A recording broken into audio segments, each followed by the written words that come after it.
5, 10 years ago, we said, oh, Bend would be a great place to retire.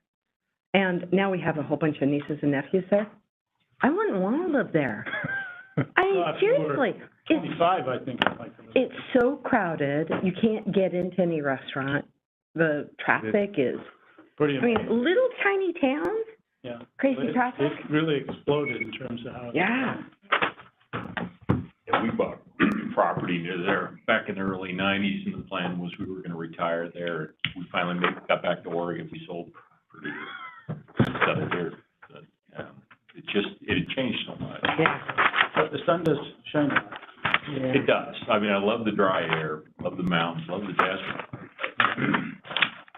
But I will say I love West Linn more. Westland's a pretty good little community. Yeah. You need to bring, Then- you could just bring 235 days of sunshine, right? California. Yeah, well, then there'd be 120,000 people here, not 27,000. I'm going to Florida in the morning. There you go. Oh, my. For work, or are you going on a little vacation? I'm doing a vacation, going to Orlando and then driving down to Key West. Cool. Right here? It is? Okay. Are you ready, One Vicki? person wants. Yes. Hold on. Okay, here. Since our, Okay, recording here. Oh, sorry. Did it turn off? since our IT has failed us, we're going with old systems, new systems. Backup systems, Backup. contingency plans. Belt and suspenders. Understood. Are we on? Okay, we are good. We're recording up there. Awesome. Very good. I'd like to call this meeting to order.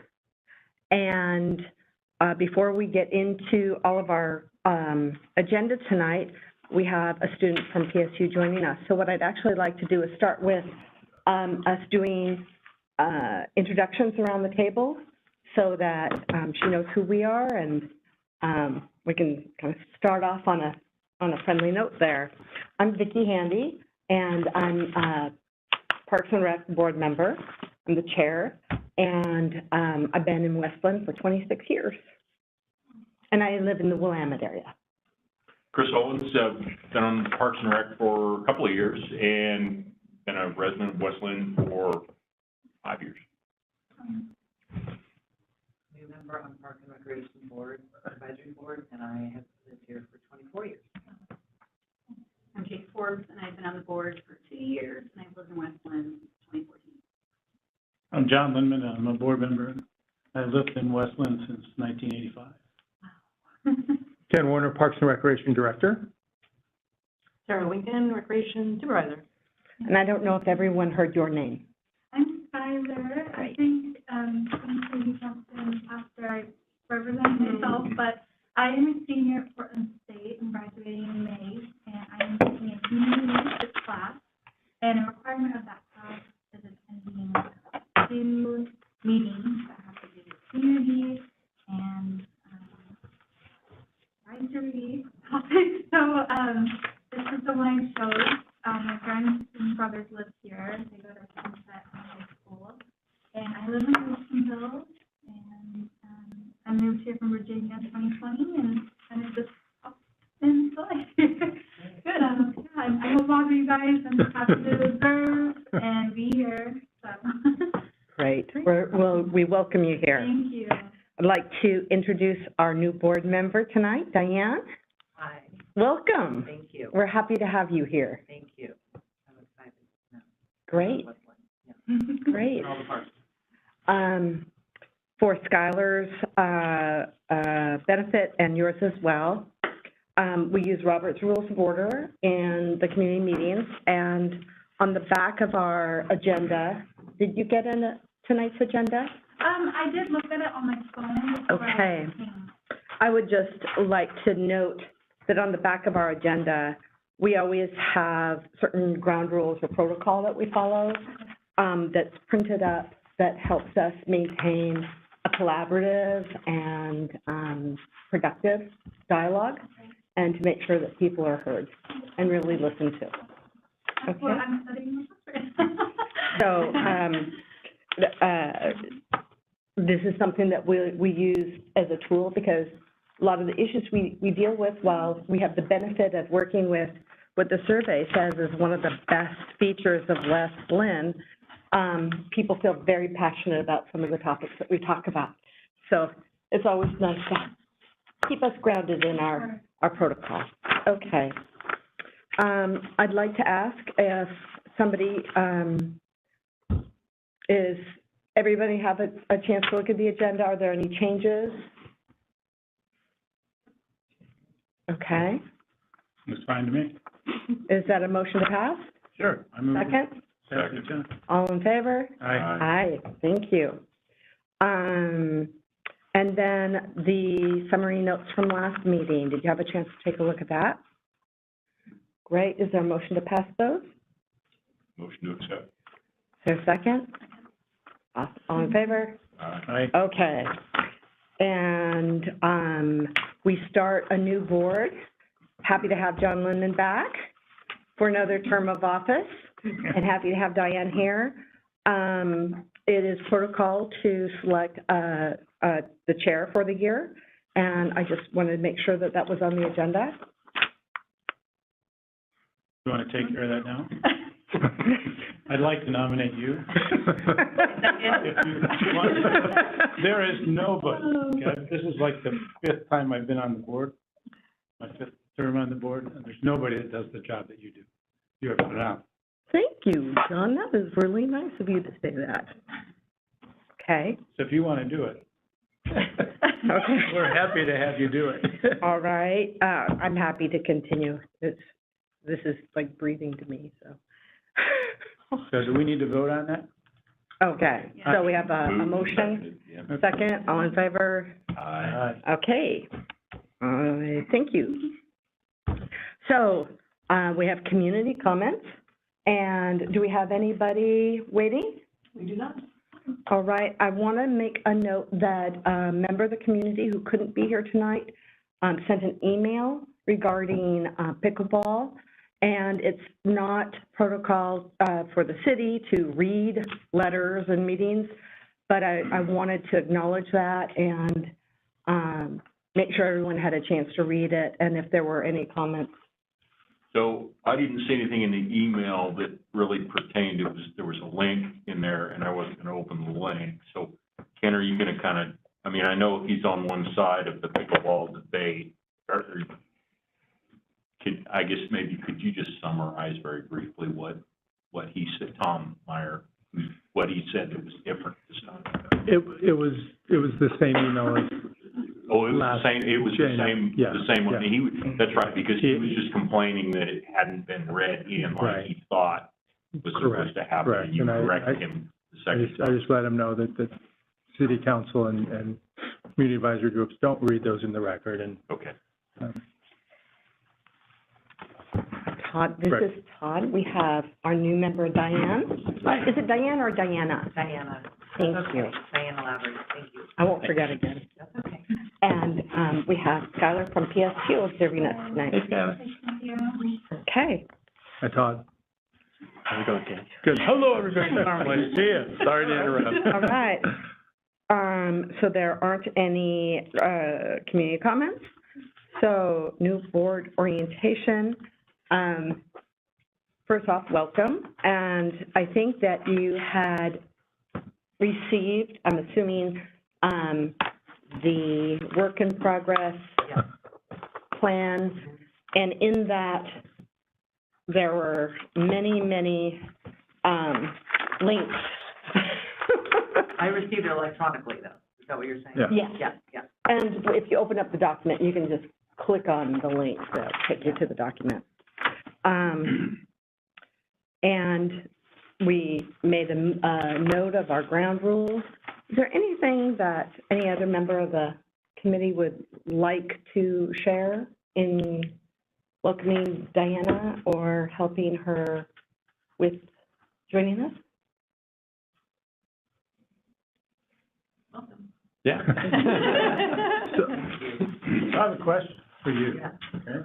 Most of us join the board for a reason, parts that we like, something that we like.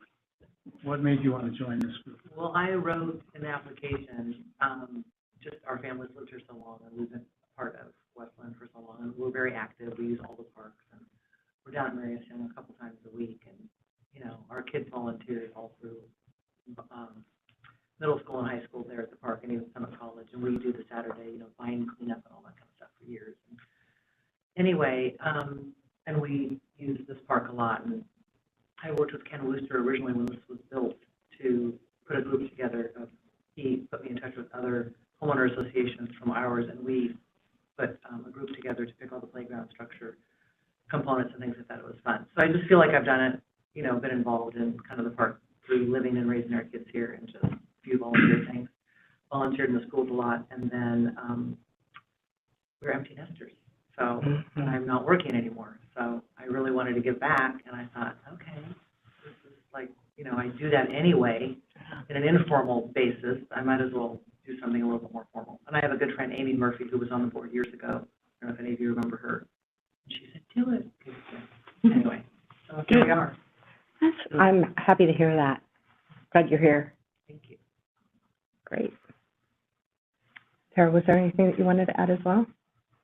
No, I mean, Okay. but Diana got involved with, as you guys were, well, the group was developing a new member orientation packet, right? Mhm. You were going to kind of use that, but you were actually on the email before we kind of knew it. And so she got like the drafts of stuff. Yeah, I did. You know, so it was kind of, you know, weird. I'm like, yeah, okay, you are on our, I mean, because I didn't know IT, nobody let me know that she was actually part of our distribution, because we just clicked that button, part forward and go. But that was kind of the new orientation topic, was creating a kind of a things that people should be sent and should get, and help them, you know, start with the board. And then I did get an email from somebody saying there would almost be like a separate meeting or something for the advisory board training or something. Yeah, so there is annually, I think it was January, but it got changed to a new date. Hopefully you got a second one. February 27th? And that's orientation training for all community advisory group members, to talk about, you know, legalities, processes, kind of just the overall program, not necessarily just parks and rec. Okay. Yeah. And then we'll normally meet, so I can get you hard copies of our capital improvement program and our budget, which we can talk about. We can either do that now but our year is ending in like 3 months as we're working on the new one, or, you know, we can talk about what we do with that going Well, forward. I did wonder, like, who put together that whole packet? And It was a collaborative collaborative, okay. effort. Yeah. Mostly done by our chairman. This way we're all going like, Yeah, newly reelected, yeah. So that document was created in about the end of 2019 or No, we right after the master plan, right? this, With the, we started this beginning of last year. really? Mm-hmm. I thought Yeah. we've had that at least 3 years. Mm-hmm. that's the stuff where we looked at the whole year and what we were gonna Oh, do we did, each month. okay. Right. Yeah, okay, Right. you're right. It just was a long year, Ken. It just- There were some. It all runs together. I think what I'd really like to highlight in this packet, these links, help keep us embedded in the kind of the same foundation, especially the, master plan. Okay. You know, it's very easy on the Parks Board to go, I don't want to say run down rabbit holes, because they're really important, but people come and they have a point of view that they feel really passionate about, and we always want to hear what any citizen has to say and listen, and at the same time, make sure that it's like, oh, hey, that sounds like a good idea, let's do that, yeah, let's do that, and forget that there's actually a strategic plan that we should be following based on the input of the community. And I think, I mean, I've worked with a lot of government agencies. It is so easy for citizen groups to just hear the voice of the evening and just go, okay, yeah, that sounds good. Instead of, it's like, wait a minute, how does this meet the needs that have been identified through the strategic planning process? and are they going to get us to where we need to go? Now, some groups aren't always as good at that as others, but it's something that we really try to do. And with that is being familiar with what that plan has. And so in this planning packet, in the back of it has the executive summary from the master plan. Okay. So it's which starts on page 8 of this document, is just a summary of what people really wanted. This was very focused on Parks and Rec, and it was a really well-executed survey. And so it's one that we go back to because it's pretty revealing where our gaps are and where our strengths are. The consulting firm that the city contracted with is expert in Parks and Rec. And so this isn't just, this is what the community said. So this is what the community said, and this is what experts in the field said as well. And I was part of the board when this happened, and there was a pressure from different not on our parks board, but it's like, oh, I don't agree with that. That needs to be taken out. It's like, no, that's a consultant's report. We can't change what the consultant said to us. We can change decisions based on it, but we can't change the consultant's report. So I'd like to stay true to the data. And so this is something that we try to keep in front of us as we plan. And I always encourage the Parks Board to review that as we go forward. So do you think it would be helpful if I printed it off? Just brought it, periodically, or just read it more online? And We can get you a copy, okay, a hard copy. okay. Thank you. And this is something, once we kind of finalize it, we'll make sure everyone has a hard copy, but every revision goes to the whole Parks Board, so you have it electronically. And one of the things I always do is put the revision date down at the bottom so that we know which version we're working with. Okay. Vicki, on that, how often do you foresee, like, overhauling that before it's like, okay, this is good, we can let it sit for a year? I'm hoping, just like we did last year, we didn't really get started on this until February last year, and it was finalized, I think, in the April meeting and presented to City Council. I might be off a month on that. But we started the process agreeing to the framework in December, and in January, I think we did a good job populating it. And so, and everyone had a chance to provide input. So I'm hoping that we can pretty much finalize it today, Okay. if we So once a can. year with the new board. Yeah, once a year with the new board, once the whole new board, that year's board is all present. And I know last year we stuck pretty close to what our plan was, but then, as things came up, we also added, here and there. So it was a really good framework that we allowed some flexibility with. Okay. So that takes us to the framework. With this, if you recall, do we need to have copies of this for people? No No. copy? Show me the front wall. Who needs You have to pull a that. copy? Oh, you'd have to pull it up. It'd mess up your your YouTube. It's possible. Yeah, it is possible. How many copies? 1, 2, like 5? 1, 2. I have one. I'm going home. Yeah, take 6. Okay, thank I you. don't need to know. wait, I've got you have it. Okay. Go to the next topic. So is this, Go to the next topic for now? Why not? Okay. is this the one? So if we go to the next topic is budget process and timeline. And with that, I'll turn it over to you, Ken. Yeah, so you all got emailed the budget process and timeline, correct? and that came from our finance director, I think it was about January 31st. As we've discussed, we have a compressed timeline this year a little bit as far as approval goes, because we have an election in March for city council, and then we have an election for mayor in May. And then it's obviously approved in June for the fiscal year beginning July 1. The key points really on that document are, we've received our line item budgets, and I hope all of you, did you go to the financial dashboard and you can drill down and look at our line items in our budget? And that's what we're working on right now, is just kind of that line item budget. And for Parks and Rec, I meet with our finance director and city manager on February 28th to delve into that line item budget. Our budget is right now, pretty simplistic in nature. Of all the things we do, there's a lot of line items, that cover, printing, reproduction, office supplies, employee vehicle expenses, those types of things.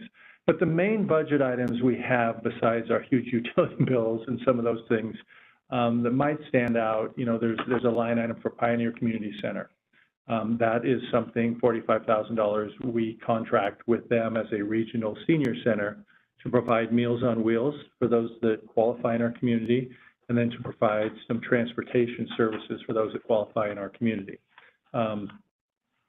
Other big items we have, our recreation line item, is a little over $300,000 for the biennium, and that is basically all of our programs. That's everything we do for the community, all our classes, what we're paying instructors, and all those things that we're putting on.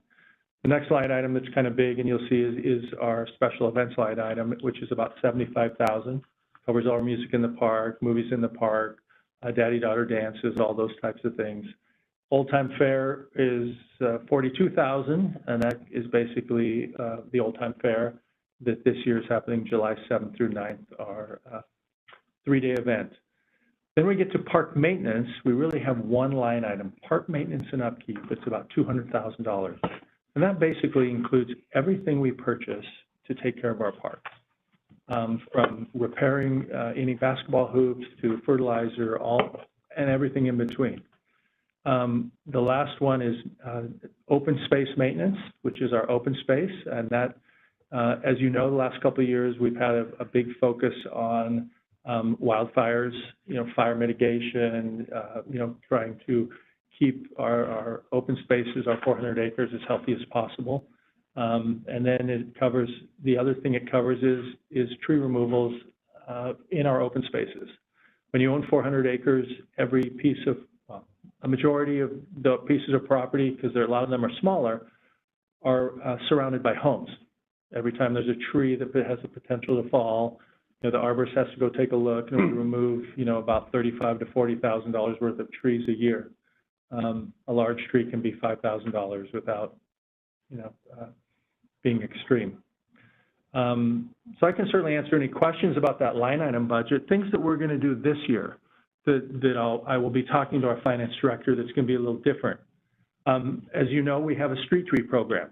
This year we have a free street tree program, but traditionally how that works is people either replacing a street tree or development coming in pays us, current rate right now $300, the city purchases the tree and plants the tree. So we have a line item for revenue, but in our budget we have no line item for expense. So what that means is all those street trees that we plant, 100 of them this year, in our regular program, all come out of just park maintenance and upkeep. So I want to add a street tree line item so we at least track what we're bringing in, what we're spending, and council and citizens can know where that money's going. We also are spending a lot of money on park tree maintenance and removal. So these are trees inside of our parks. Just last week, we had a company come into Sunset Park, and we didn't do all that we could that was recommended, but we did all that we needed to do for safety to have them trim the trees and remove all the dead wood in all of the Douglas firs at Sunset Park. So that's another expense. That was $5,000 just for that one park. So we want to put in a line item for tree maintenance and upkeep, so that, people know this is where that money's going. So it doesn't just get stuck in, park maintenance, because it's a little more than that.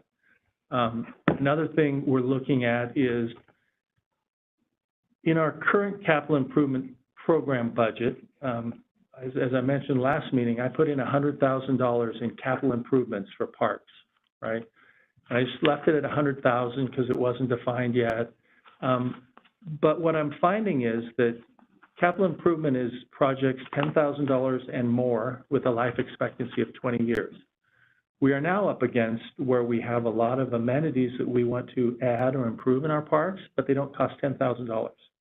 So I'm going to add a line item that, or at least discuss adding a line item that are park upgrades and improvements in our line item budget.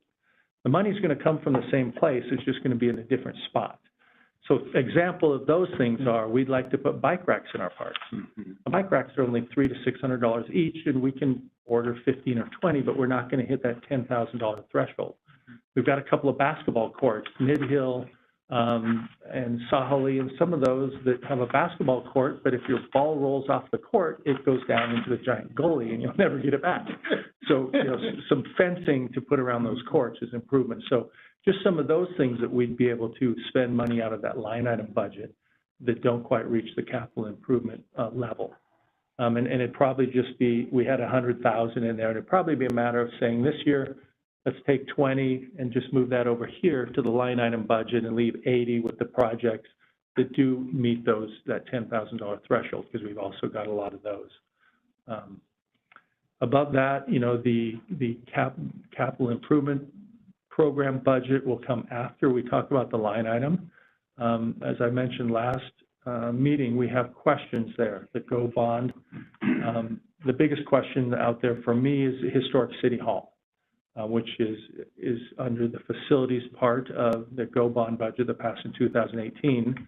But the cost has risen from about, well, it was originally budgeted for about $400,000 pre-2018, and the program changed, which made it go up to about $800,000, and our recent cost estimate is about $1.9 million.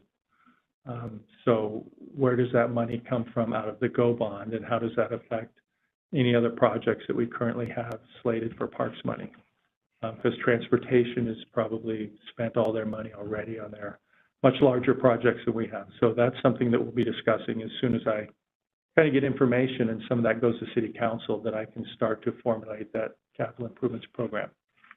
And just a kind of a side on the Historic City Hall, is there any plans for anything in that would generate revenue in the future, like, you know, renting out spaces, or, you know, back in the day, there used to actually be commercial spaces in it and so forth. Is there any plan for anything like that?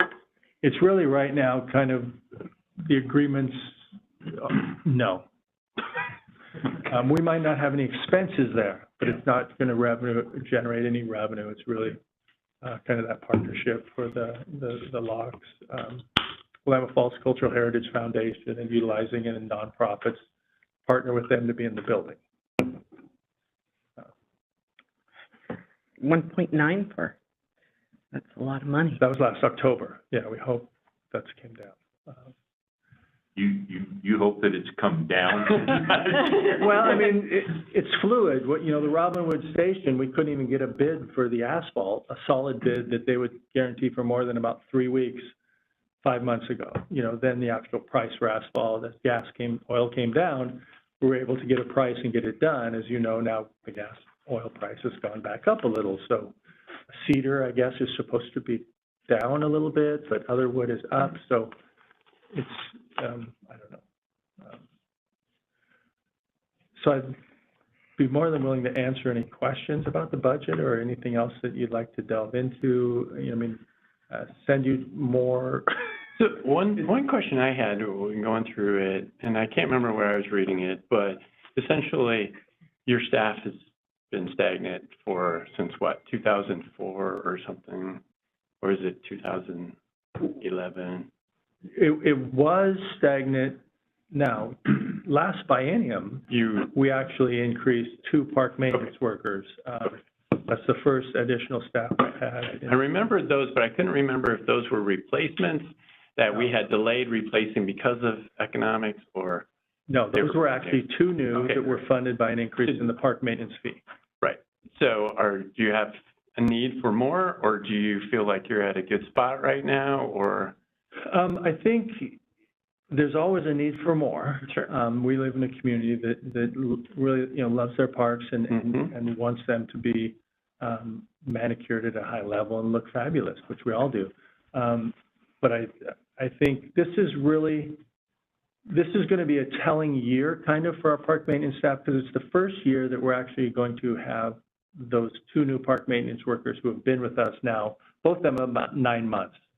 So, it took us that long to get them on board. Now they're fully trained and they're on board with our staff. Worked with our park maintenance supervisor since February and March. And it's allowing our park maintenance supervisor to change some of our processes on how we're doing things. So, I think we will have, a better year from a park maintenance standpoint, because we'll see that, I think, a positive impact of those 2 new workers. And I'm already seeing it already with the amount of things that they're accomplishing during the winter. Great. I mean, I don't know if you drove by Mary S. Young, but they were able to remove a 1/4 mile of old fence. I mean, it's like, I drove by it today and it's like, wow. And that fence had been beat on for years. Yeah. It wasn't much of it. Forever. I mean, but it was The only just. thing holding it up was a little ivy. Yeah, but I mean, so just doing some of those things that we've never been able to get to is, they're accomplishing more. As I try and tell you each month kind of what they've accomplished, more of that's happening, and not all of them are huge things, but they're small things in the parks with new picnic tables going in, and we're doing a lot of that ourselves, where we're not contracting it, a little concrete work and installations and things like that, so. Is there any discussion at all with John Williams about adding a project manager to city staff that could take some of the burden? I mean, when we look at capital improvement project budget, it always troubles me that there's no internal resource. Right. There's no project manager office for the city. And so we have a patchwork of contracted project managers, and that's not always the most strategic approach to your capital improvement. That it's always something that John and I talk about. I mean, as we look at Parks and Rec, the transportation side in Public Works has dedicated money, and they're pretty well staffed. I mean, they have, engineers, and they have project managers. They have different projects they manage to work with, to move through. On the Parks and Rec side, where we have parks projects and I have facilities, we don't have that staff to do that. You're right. And so that's why for us, we do spend a little more money on some contracted, especially through the land use process. For us, streets don't have to go through a land use process traditionally. They're public right-of-ways. We are treated like a developer. If we want to do anything that's new to a park, it goes through the land use process. We're working at Maddox Woods right now to put in that paver driveway and a potentially little shed boat barn down there. And that right now is about an $80,000 contract. And we haven't even got to construction documents yet. Now that's a little unique, but not horribly unique, because it's near the waterway. So you have it's in the water resource area. We have to have different consultants doing different things that, the city doesn't have. But a simple land use process is going to be about a 100-page document. If we just wanted to put a new, shelter in a park that didn't have one, and it wasn't a master plan, so we do talk about it, and depending on where, it'll be a conversation we'll have the end of this month, but I don't know, as a general fund, we have our own fund, but we're still part of the general fund, right? So we get most of our revenue from property taxes and park maintenance fee. Recreation programs and what we generate is, roughly $700,000. Little about $4.5 million comes from park maintenance fee and property taxes.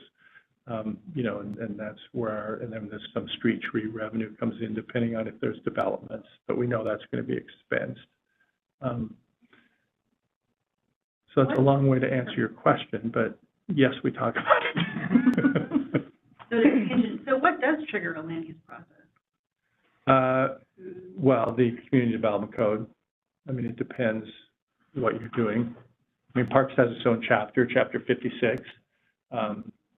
You know, and then it depends whether you are, you know, is it something new? Is it a replacement? Is it in kind? Is it not a structure? You know, amenities, you know, don't require land use, you know, like putting in slides or adding a swing set. You know, you already have the playground. So you'd have to read it. I mean, it's the key thing is, like Ken said, if you get within 150 feet of the water, then it's like, It's like 7 agencies you got to. yeah. The only thing worse than being next to the water is when we want to do something in the water.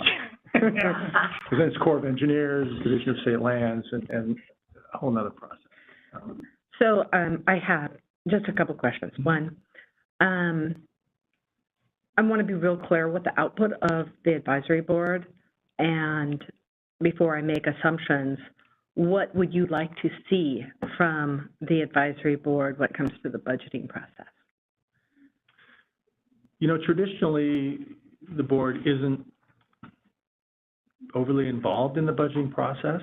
I think where you can really help is as we move some of that money into our line item budget is conversations about what does that look like, right? Bike racks. We know that people want bike racks, right? Like I mentioned, some simple fencing issues. The master plan calls to activate some parks. What does that mean? You know, we've talked about, you know, little disc golf courses and partnering with the church over here and helping them, but there were ideas at a park to put a couple of stanchions in there, you know, for practice, not necessarily a 9-hole course somewhere, but where people can practice.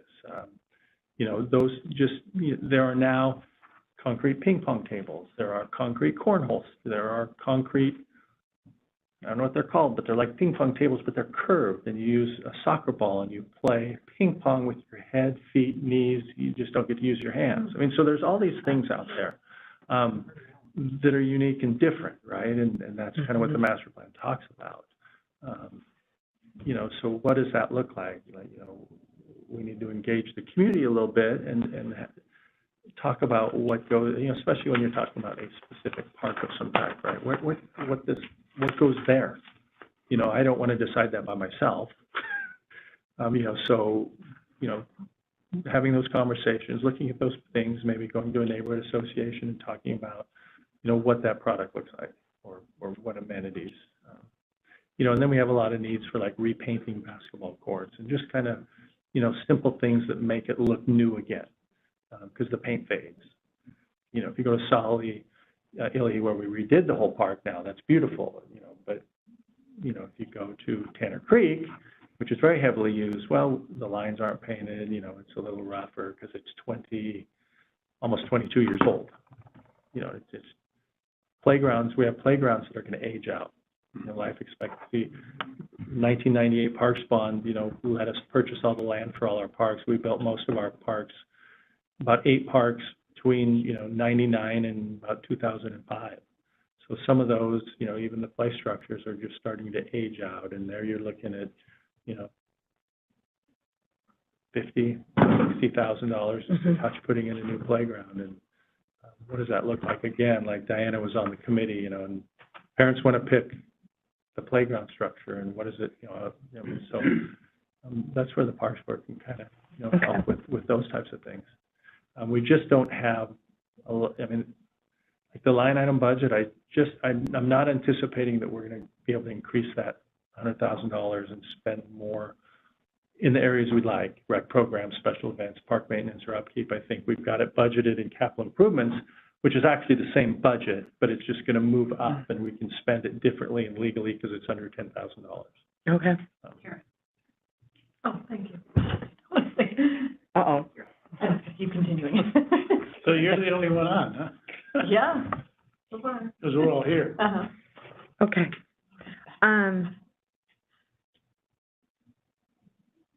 Questions from the board?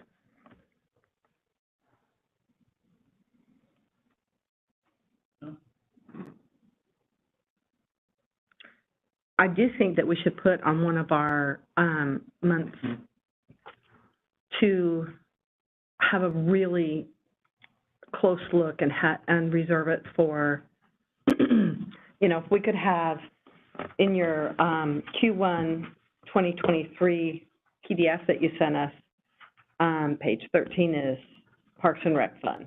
And, you know, that's a great, you have a Excel workbook, having that, having the line item budget, having the capital improvement budget, having the remainder of the GO bond fund for parks projects that are still pending, kind of having all of that together in one Excel doc that maybe we can review. And I don't think, I mean, as I look at the budget, that the information you sent, there's not a huge amount of wiggle room. But I do believe that an informed board is really helpful to keep on task. For example, the GO bond fund dollars that are supposedly set aside for the parks projects are many, many steps, as we know. Right. And it's so easy to say, well, let's do this with this building, and let's do that, and let's have a party, whatever, instead of keeping those funds kind of committed to those parks projects. And so if we have a really nice, just, this is what we're supposedly working with, and I think that would help us avoid, you know, going off and into, just as a filter, as requests come in. Yeah, and the dilemma becomes those don't ever get put into one Excel file. I know. I mean, you know, you have a book for the budget, you know, that has, as you've seen, and it has a little capital improvements page, but then you have a whole nother book that goes into the detail about the capital improvements program. And then, you know, the online dashboard, which gives you the most up-to-date information, is just online system that was created, you know, to look into our financial package, but none of it exports anyway to an Excel. I mean, that's kind of the dilemma in a easily combinable fashion that I've ever seen. They're just, I mean, we can get, you know, and unfortunately, they're only as accurate as they are at the beginning of the year. I mean, you know, you can get a snapshot right now, and then, you know, even the GO bond is very fluid, right? Because things are happening a little bit at a time, you know, where it's just ever changing. Whether they're spending how much money on streets over there, or, you know, Robinwood Station is wrapping up, and that went from, you know, 700,000 to 1.2 million, and you know, now you relook at it, what do we have left, kind of, and that's council makes that decision on, you know, the good and the bad, I guess, of the 2018 GO bond was that there were very few specific projects that were listed when our community voted on that $20 million, right? So that gives city council, you know, the opportunity to use the money where they determine it's most needed. Right. I mean, all of our park projects, I think, except maybe 2 or 3, and I have to go check, were all identified 45 projects in September of 18, you know, 4 months after the vote was ratified, right? So, and approved by council. And as you know, well, some of you, you know, some of those have changed through the years, whether it's dollar amounts and or projects that we're not going to do now and do later and moved around. So, like I say, that's the good or the bad, depending if they're giving you money or taking money, I guess. Well, we have, this month was budget process and priorities, and next month we have budget, actually we have budget on our agenda for the next few. So, are there any other questions or input on budget? So just question on kind of what your ask was.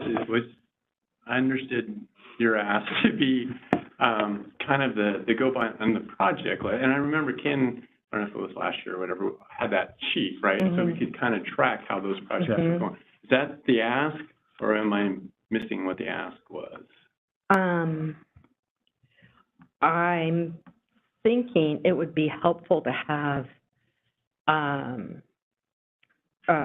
one Excel doc that had all of the information that we could go through, because right now it's in a lot of different Yeah, areas right. to get an actual picture of Parks and Rec. That's my only point. Okay. So beyond the go budget line items, you're thinking the whole shebang? No, I'm talking just, like, page 13 of your Okay. Q1 Right. report, Okay. Okay. your capital improvement plan, your line item, document, the go bond fund for parks projects. Right. You know, we need to be keeping that in front of us if we're gonna keep that in front of city council. And having that helps us get our hands around what's actually happening. Mm-hmm. And then Ken can really help us drill down to, and let's talk about Right. this set of line items and what that might look like. Yeah, I mean, I think the most important thing from the board is, you know, as we talk about this next month and after I meet with the city manager and finance director and talk about moving these things into the line item and putting some money in there, the support of why we're doing that, right? Right. This goes to the budget committee and then city council, you know, and you've taken, you know, capital improvements that you had budgeted here and you've moved it here, Mhm. you know, support for why is that, so that people understand, well, this is how we're gonna upgrade and improve our parks, but not everything's $10,000. So that's why we put $20,000 or $30,000 in there each of the 2 years of the biennium, you know, so that we can make those improvements without pulling money just straight out of park maintenance, right? Because that money's being spent already. I mean, we're gonna spend all of our money we have for park maintenance and upkeep, I mean, on all those products, right? So this is just a new line item, you know, same thing with tree maintenance. I mean, we need to figure out, okay, let's pull some money over and start tracking what independently, because we don't have a system right now, what are we really spending on tree maintenance and removal inside of our parks? We don't know that number because part of the way our money gets spent, we use P cards, right, which is through Bank of America, it's a credit card. Well, those all get processed through Bank of America and they get put in the right account, park maintenance and upkeep. But when you go into our financial system and click on that, all it says is Bank of America. Okay, so we don't know, I mean, we can manually go upstairs, pull that month's credit card bill and see if there was a tree expense and track it. But this at least allows us to let us know where we're spending some of our money better, right? That's kind of the first step. You know, do we need, you know, 40,000 in that account? Well, probably. We'll start there. Maybe we don't spend it the first year. Maybe we reduce it and put more money back somewhere else. But it's kind of just that support with that. You know, some of those changes that we're making. We're going to take the McLean House that had a line item in our park budget, and we're going to put it over in our general facilities with every other city facility. Because, you know, it was kind of this unique creature. Right. Now we're managing that. We're operating it just like every other building. So it's going to go over here and just take that money and put it over there. So those are changes, you know, things that we're doing that just kind of make sense, that aren't,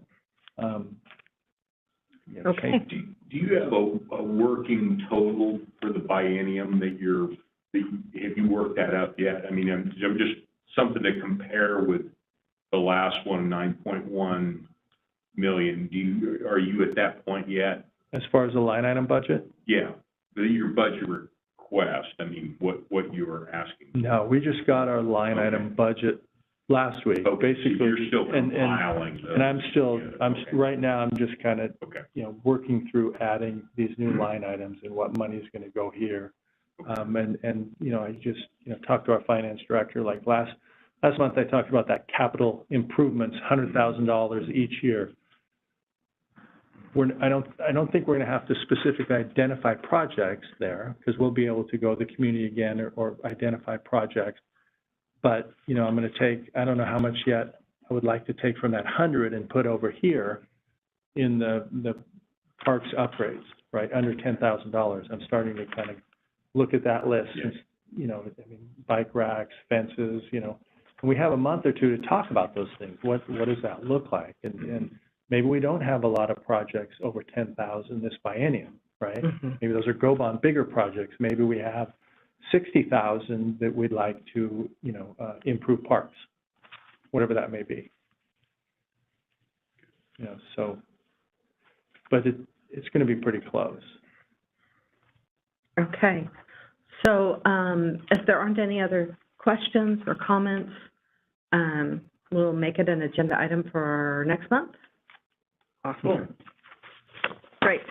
So, if you go to our, meeting plan and go to page 6, we always, start with what are the priorities, then we come up with the plan. And so, just as a quick review, priorities 1 through 5 come from the master plan, okay?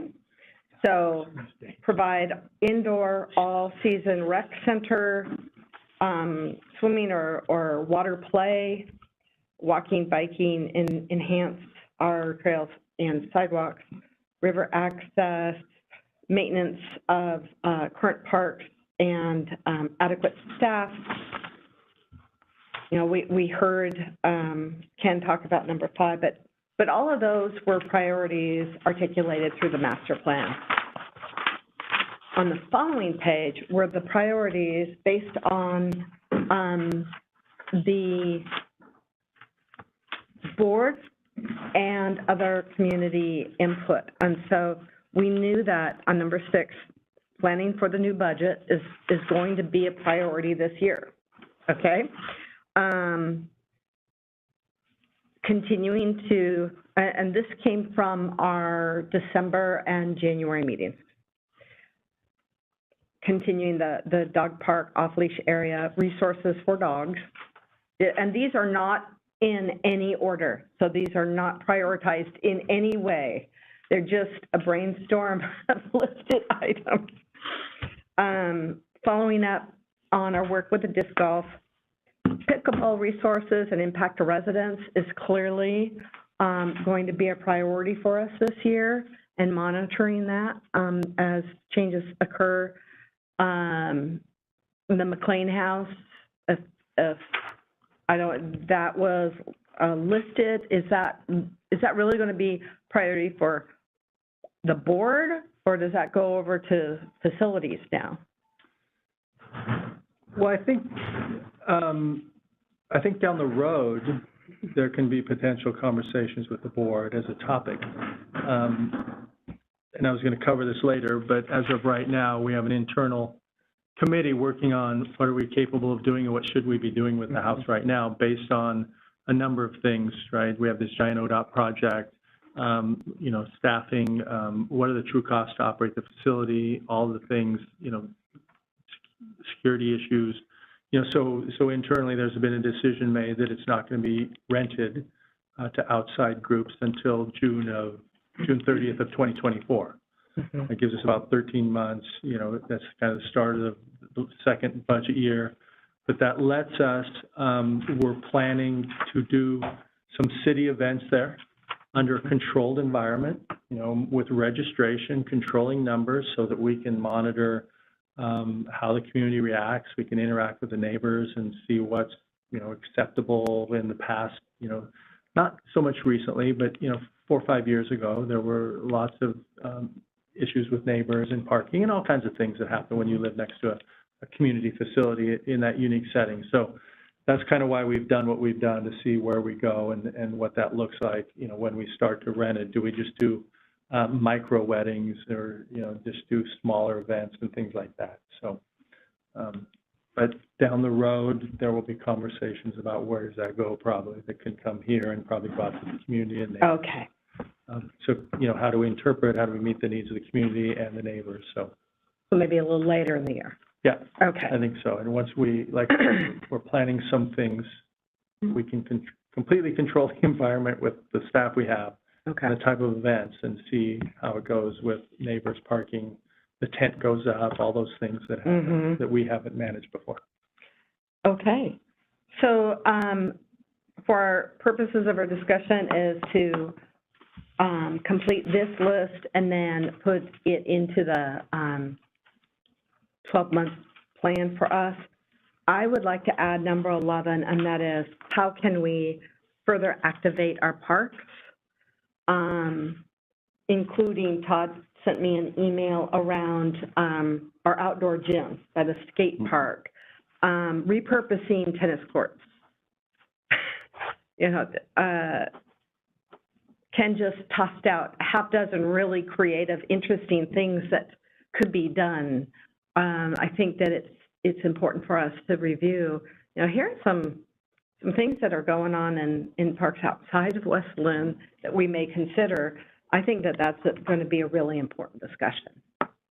How do we better activate our parks? Right. And you can include historical interpretation there too, or things, there are areas we can look at interpreting things, Okay. or environmental Right. interpretation. Is that okay to add that? No, I like that. Okay, okay. You had a chance to look at this a couple times, but we want to make sure that we're really honoring hearing if there are any other prioritized needs. I mean, you know, the budget and pickleball and activating our parks and McLean House are going to be multi-meeting discussions to monitor. And I mean, just what we have here is pretty big, but I certainly don't want to not include something that you feel is a serious priority that's not been identified. Chris, what are your thoughts? Well, you know, I like we need to keep the top 5 in our meetings, pick which ones, and there's, what I'm struggling with is, what can we do, you know, so that rather than just discuss it and go, well, that's interesting. Yeah. What can we provide to the staff? What can we provide to council and so forth? And that's where I gave you a couple of small inputs, but I just kind of blanked on that.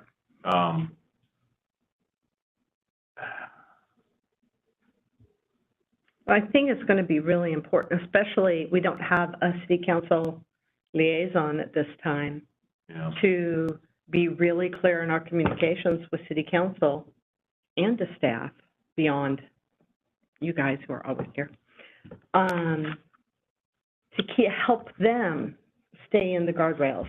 Yeah. So, you know, it's more than just minutes, I think, this year. Yeah, should be. Okay.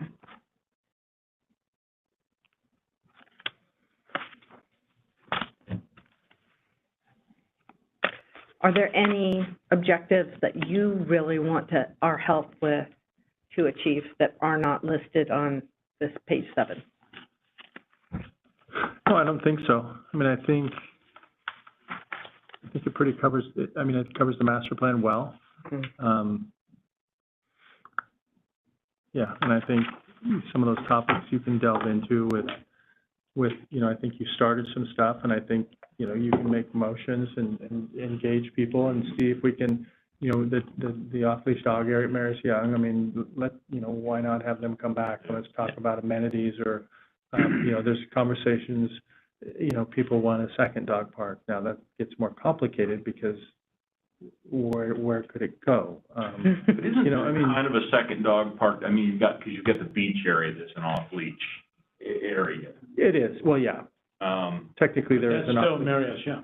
Yeah. Oh, so you mean one at a different park? Yeah. Yeah. Oh, okay. Yeah.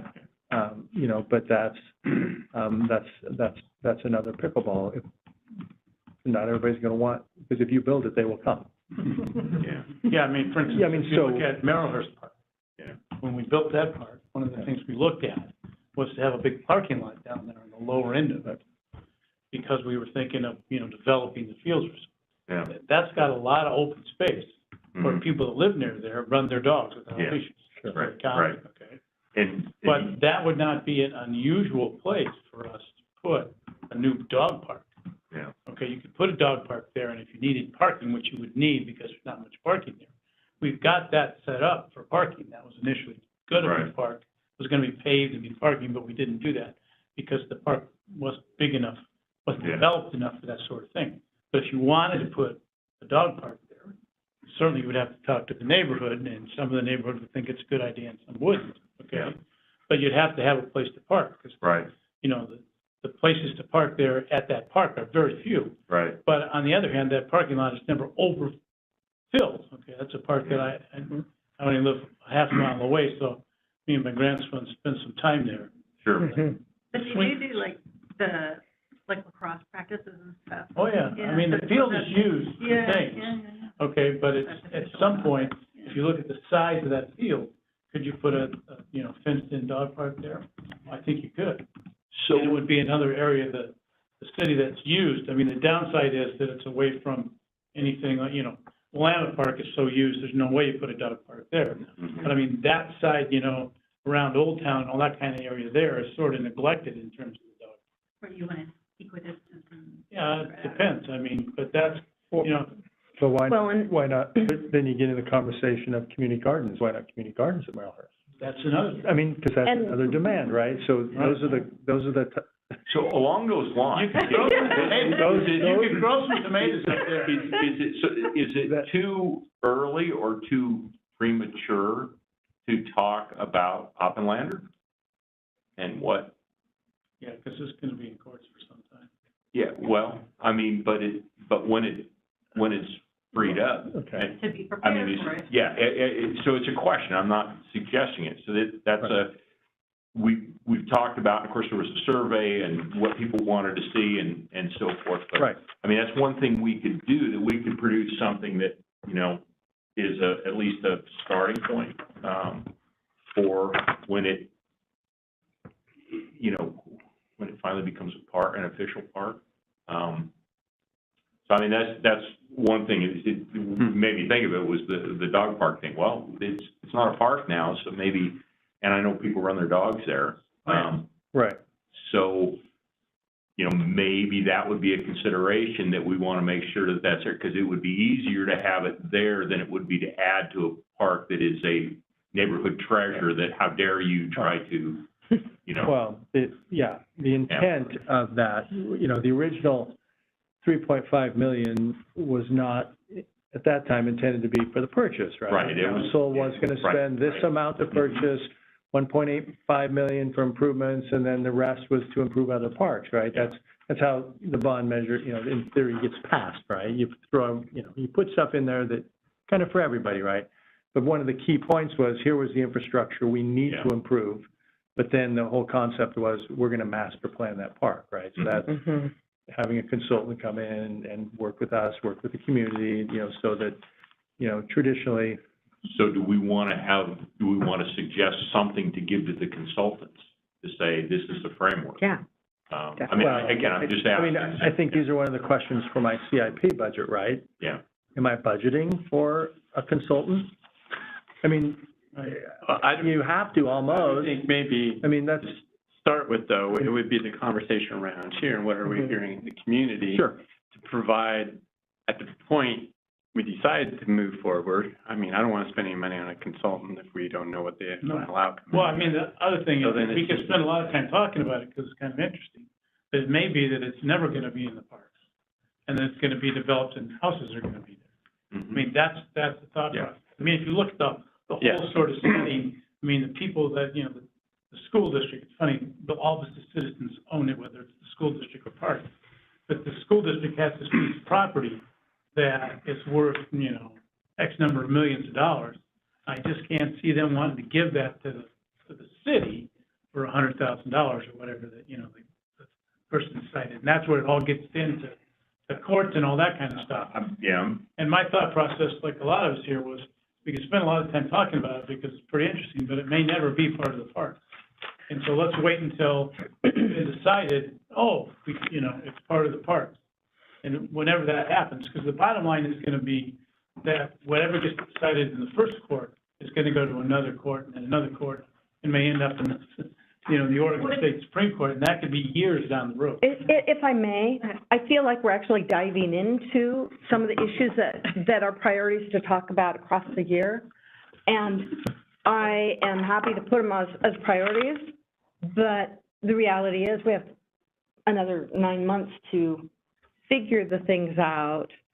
I'd like to suggest that we make sure that, I mean, John's point is a good one. I would be very surprised if Oppenlander is resolved in this calendar year.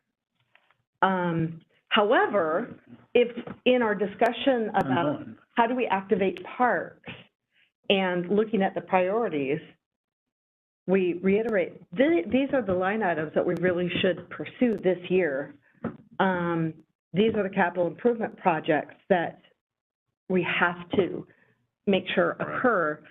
And strategically, here, if we have another piece of property, these are the things that should go on it, whether we get Oppenlander or not. That's what I was going to say, was what if we frame the conversation as to if we get a new park, what would be prioritized there? So how do we do that with maybe what we have, Oppenlander doesn't happen? So, you know, I'm looking at now taking our prioritized needs and then putting it into, on page 4, our kind of meeting plan. And we just heard that the McLean House discussion really needs to be later in the year, so we can take that out of March. We know that we have the budget discussion. Report for City Council orientation for new council members is a short agenda item for us. And the budget, I am, and we did have next month as finalizing this. What do you think about coming prepared for the discussion of here's what we really feel is needed?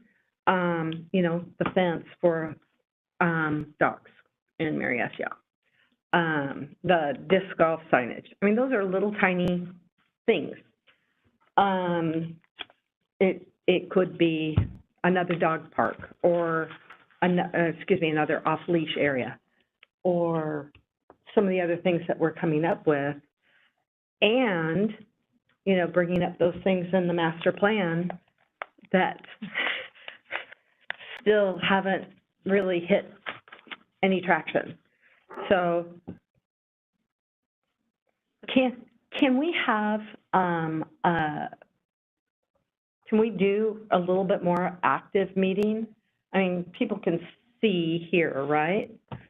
So if I came prepared to facilitate maybe a little different process where it isn't just, here's an item, what do you say? Yeah. Can we do that? For March, so we can get some of these ideas out, and then that will help Ken and his planning for the budget. I don't know, does that kind of make sense? Kind of that activation, what's needed? Because we have little pieces that it's like, yeah, we suggested this, but it hasn't happened yet, right? So getting those kind of on the list, and maybe start to articulate, if we had a larger footprint of some area, these are the priorities of how to use it. Because if it's really compelling, you know, perhaps we end up with all of the process that gets us to a bond proposal to say, this is really critical. Whether we get Oppenlander or not, I mean, this is kind of what we need to do. Not that I'm suggesting that in any way, but at least having a structured discussion around it. Does that make sense? And I honestly think that would probably go across a couple of meetings, because I'd also like to have staff just share. Here's a picture of people playing soccer on a cement mound. Yeah. I mean, I'd love to have a discussion of what else can you repurpose a tennis court for other than pickleball? There are other things that we should be considering that I've not maybe seen, maybe you haven't either. So, you know, A or B, you know, maybe there's a C out there, who knows? So that's, I'm just, as I'm looking at our meeting schedule, I'm gonna toss out a suggestion that March and April be around, really focused on the budget and the dialogue around how do we activate parks, what's needed. Would that help you, Ken, in your budgeting? Sure, absolutely. Okay. And then we can move McLean House Future to October. Would that be the appropriate timing for that?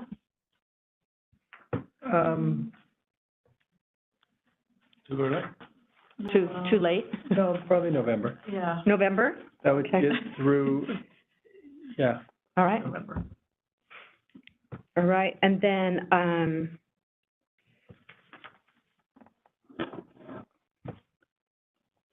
for recreation, you have so many big events through the summer.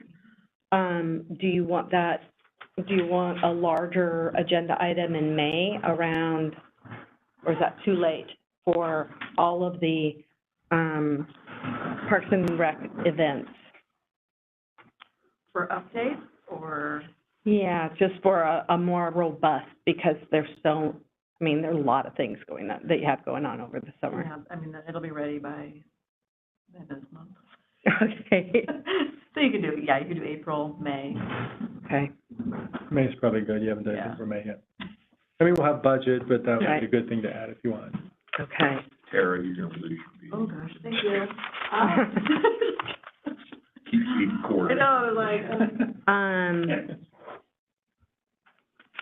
And dog park might be good before it gets really nice out. oh, Maybe? June, July? Yep. Dog resources in parks. So which is it, June or July? Let's do June.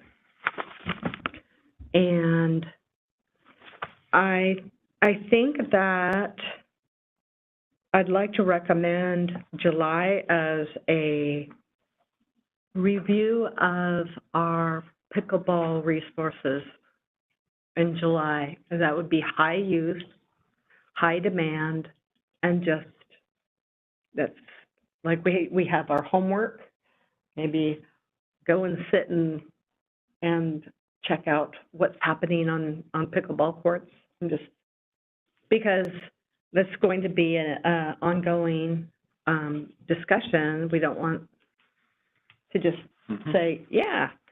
And we have on our agenda to talk about an update on pickleball, but, You're gonna have high use before July, though. yeah, I know. But I I also, mean, I don't know what your goal is for that, but I mean, pickleball is an example of people that run parks looking at tennis courts that aren't, never used. And pickleball kind of got developed, and people said, let's just put pickleball there. Mhm. And if you look throughout the country now and look at places that have had pickleball, what you found was that it makes a lot of noise. Nobody kind of knew about it. They sort of assumed it was sort of like tennis, that, you know, well, it was smaller and that kind of stuff, and nobody ever complained about the noise at a tennis court. And so we then discovered, as a group of people in parks, particularly in this country, and you certainly see it here in both Lake Oswego and West Linn, and you see it other places in the country, that pickleball turned out to be a really bad thing if it was a tennis court that was near homes, because it made a lot of noise. And I think most of us had no idea that that was going to occur. I didn't even know what pickleball was until I started complaining about it. And then when I went and sat to people's houses and listened to people playing pickleball, I said, holy crap, I had no idea. I had absolutely no idea, until some people came here and complained about the noise, and it sounded like, you know, well, this, I've got to go hear this. And I think that if you start looking at putting new things in parks, you might want to look around the country and say, well, you know, has anybody else done this? How did they do it, and what happened? Okay, because I think that, you know, pickleball is a perfect example of unintended consequences. Okay? I don't think we had any idea that the pickleball was going to be the mess that it got when we put pickleball courts in. We just thought, this is going to be great. These tennis courts are never used. People will use this, and this is going to be fun, and if people like it, it's a great game. And it was a super high demand. Yeah, I mean, there's a lot of passionate pickleball players. yeah. So yeah, create a process for new items. Mm. How do we decide what to decide? Okay, so, Somebody brought up community gardens. I know, are there some community gardens down by the baseball field? What's the name of that park? By the Field. Bridge. Field Bridge, thank you. But is there talk of adding them somewhere else, or that was just, somebody just brought that up? There's a desire Okay, Well, yeah. to have we, them. we had a meeting last year on community gardens, and one of the questions was, what's your waiting list? Because, you know, I always hear, oh, there's such a demand, and she didn't have a huge waiting list. Is it for the field park, and then there's a process that you go on there and get on the waiting list? Okay. Yeah. So similar to Lucier Farms in LO, Yes. which is huge. I mean, that's very popular. Yeah.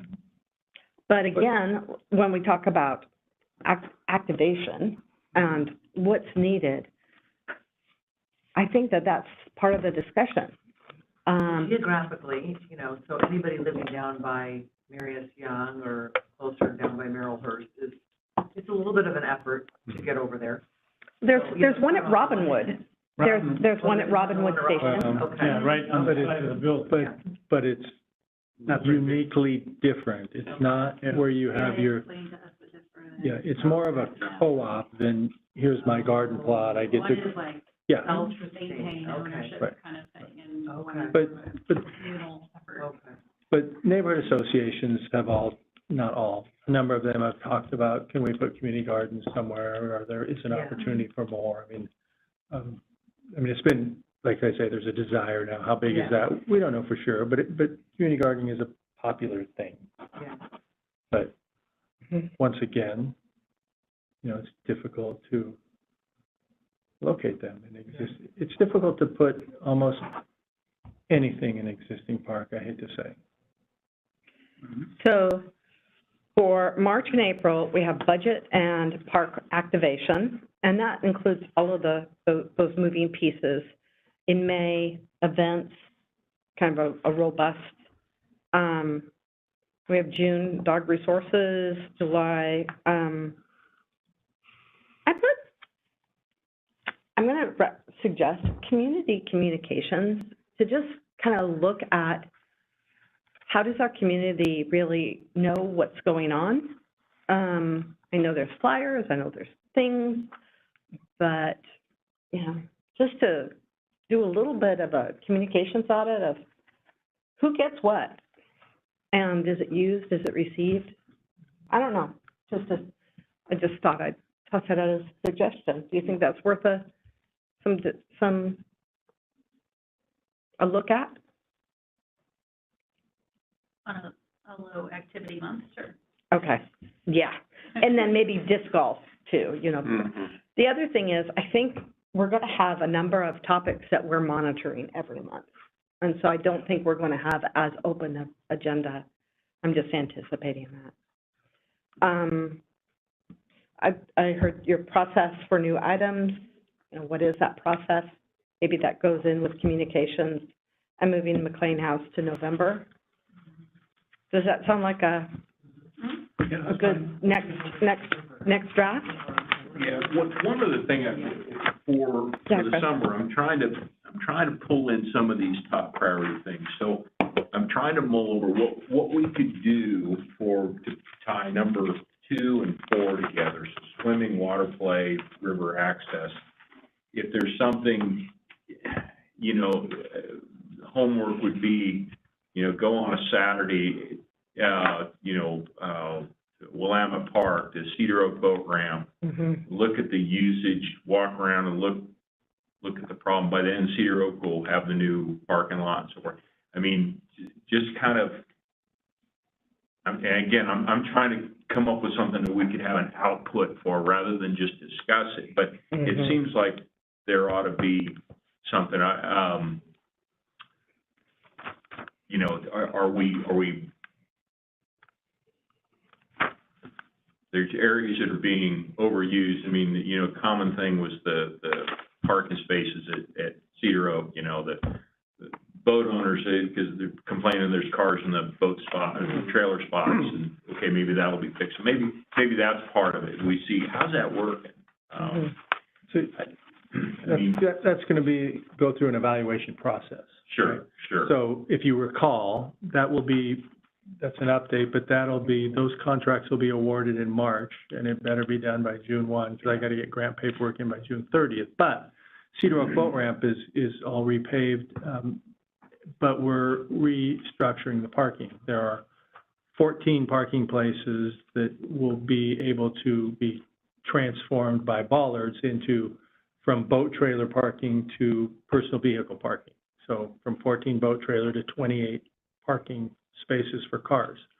Now, I've been yelled at by boaters that we are taking something away. And I said, yes, we absolutely are, but we're providing equity. So, you can look at it any way you want. What pandemic did for pickleball, the pandemic did for non-motorized boating. I think everyone in the world who didn't buy a pickleball paddle bought a kayak or a canoe. Yeah. Everybody. And they all went to Cedar Oak Boat Ramp to launch. Yeah, Everybody. It's just, we watched the explosion of it, yeah. and it's great, but clearly it has created tensions. Right, and this is an experiment that we came up with. Oregon State Marine Board thought it was a good concept, but we're gonna have to see how it works as we transition from boat to POV 5 at a time. I haven't even thought about that yet, how do we do that? Because they are gonna be enforcing parking regulations down there, because when you have a boat and people park everywhere, you can't even get your boat in and out in a safe manner, and it just became, the curbs were so broke that we couldn't even paint them yellow anymore. I mean, it was, a facility that had crumbled, but that's a great thing to monitor. I'm sure our police will be helping us, but. There's the life preserver exchange, the racks up in there. How's that work, and is that, Sure. If you go there on 2 o'clock on a sunny Saturday, are the racks empty? Great, Right. people are out using them, like right now they're full. So, just all that kind of stuff. Can the restrooms keep up with the demand of the number of people that use it? And I'm just picking that one because that's close to my house, but, Sure. Same thing with Willamette Park, that kind of stuff. So we get a little homework to do, and then we monitor how's it going, a couple of things on that. And that, again, it's just my thought on that. It ties 2 of the top 5 priority things together. It gives us something to do. I love it. Yeah, good. Ron, I made that.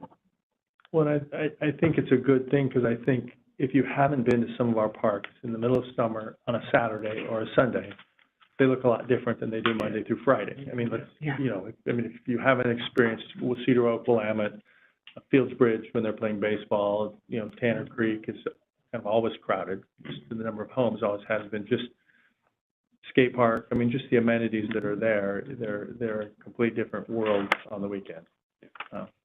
It gets back to Willamette Greenway. If we can build it and put more access to the rivers, they will come. Yes. Okay, the bottom line is that people in most communities, certainly in our community, would love to have more access to the water. And it's hard to get, okay, but if you can get it, you'll crowd it. Right. You crowd it, but also, in theory, maybe we'll spread out some of the people that are all in the more Willamette you have Park of it, right the now. better off it is. Right, sure. Okay, so I've pulled all of that into our plan. I'll get that out to everybody, and you guys can rip it up and add to it. And then we'll finalize our plan at our final meeting. And then I think I added all of the things that you requested, Tara. I will send you another update. Okay, that would be awesome. I got some changes already. Okay, so. there were some things that's like, has that updated? Because you left them, I wasn't sure. Yeah. Okay, so I'll just look for an update from Tara. Okay. No. And if you haven't, before our next meeting, go through the master plan executive summary, just to refresh yourself as we go into how do we best activate parks and how do we pay for it. How's that? Are we good? Yep. Whew. right, then what I'd like to do is, we're at number 6, and it's a pickleball update, and had something planned, but then John sent us an email. Did you get a chance to, was that sent out? I think I forwarded it to everybody. I hope Yeah. everybody got it. today. Todd's like, everyone- not me. When did it come out? Just this afternoon. 419. Yeah, here's, Yeah, so that's just. basically, this is, here, I'll summarize, an email from John Williams to Ken Warner with the next stage of pickleball At 10. at Tanner Creek, looking at restrictions. And it says, starting March 1st, we'll end the use of the pickleball reservation system, which is basically club access, and reduce the number of pickleball courts to 2. And in case you're not familiar, right now there are 4 set pickleball courts plus 2 more that are, they're not temporary, but they're, There's lines painted where they could put temporary nets, portable They nets. bring their own nets. they bring their own net. No, they don't bring their own nets. The club has the nets. Yeah. But they're there. So up to 6 courts today, going down to 2 courts. And that includes not permitting the additional temporary nets. We'll leave the acoustic fencing in place and continue to evaluate it on our own and with the neighbors. And these are, you know, I think that this is exciting to me because leaving everything as is does not seem to be a viable option given the adverse impact to our residents, and closing them 100% with how popular it is. This seems like a nice next step, which is restricts it significantly. I don't know. I'm just giving my opinion there. And to continue to look at it.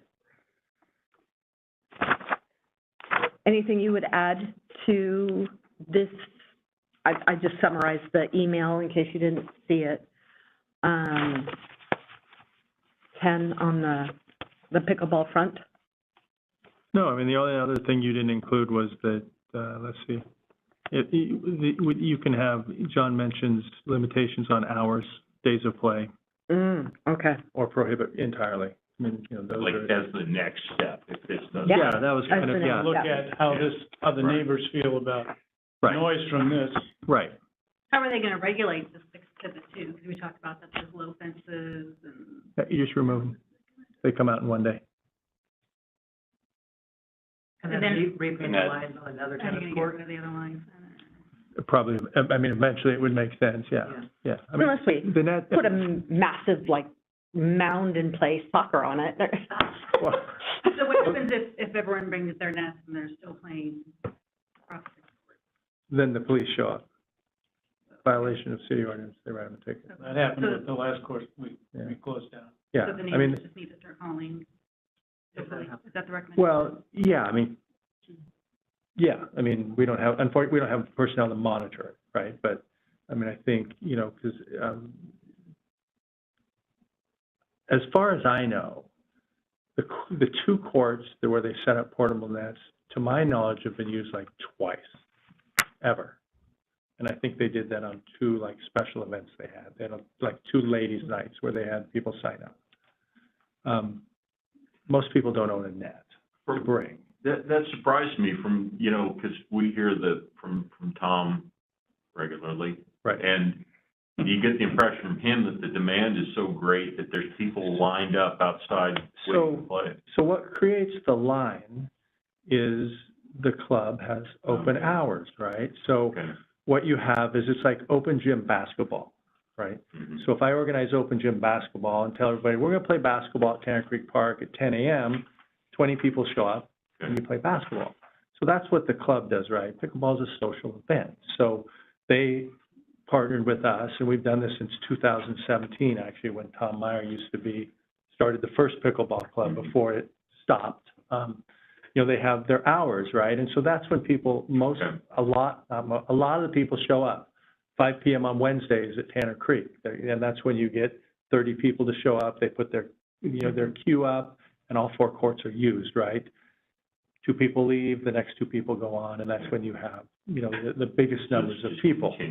So when you eliminate that, now I have to call 3 friends. We don't have set up times. I mean, you know, is it going to eliminate 100% of the play? No, but it's going to eliminate all that pre-scheduling, all those open gym activities. So it's more like today I drove by Hammerly and there were 2 courts in use. You know, the sunny day where father, son, and then, you know, another group. So it, you know, takes away that planning. And they're still going to do that at Hammerly, which is fine for the club.